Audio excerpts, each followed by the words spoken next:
Hey guys, welcome to reading. Alright, we're going to start our new stories today, so let's go ahead and go over them and find out some things about them. So as you can see on the screen, our new stories are going to be realistic fiction, and they are kind of going to be about children from different cultures or different countries. Alright, if you remember, we've already talked a little bit about different cultures. Back at the very beginning of the year, we had a story about some kids that were from different countries and different cultures. Well, this one is kind of like that too. So we're going to go back over cultures and countries and kind of talk about how they're a little bit different.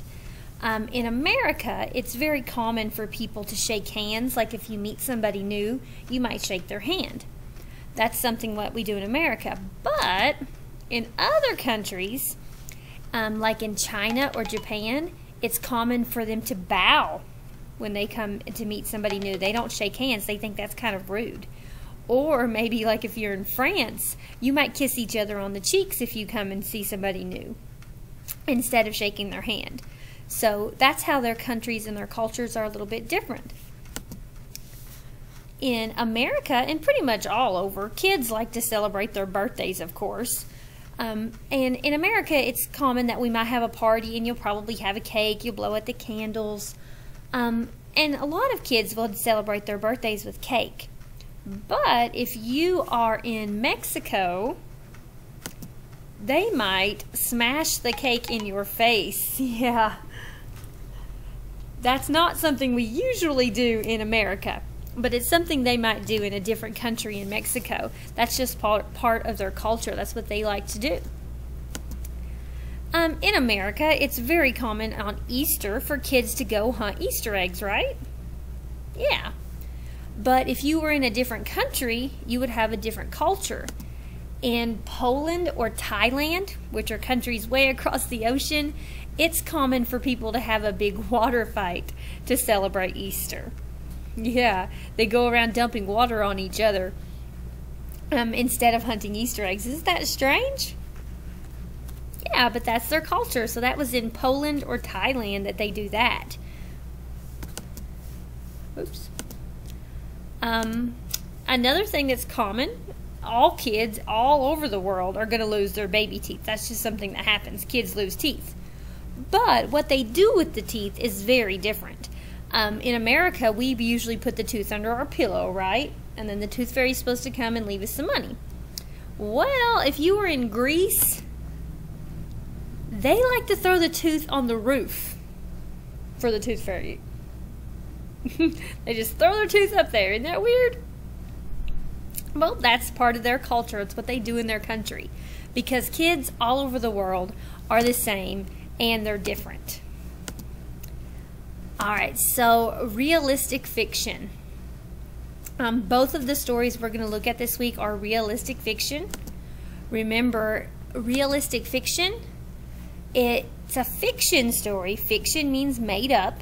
So it's going to be they're both going to be made up stories. They are not real. They didn't really happen. But realistic means that it could be real. So everything that you read in these stories about these kids in these stories are going to be made up, but it could really happen in real life. That's what makes it a realistic fiction story. Alright, let's go ahead and listen to our first story. Alright, so our first story is called Happy New Year. And it's going to be in your little reading book, but it's in the Unit 4 one. We're finished with Unit 3. We're ready to start a new unit. So make sure you go find the one that's Unit 4. That's what all the stuff we're going to be working in now.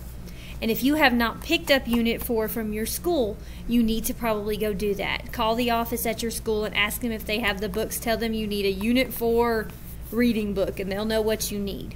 And if they can't get it for you, please let me know, and I'll make sure you get one, okay? Alright, Unit 4. The story is on page 2. Called Happy New Year.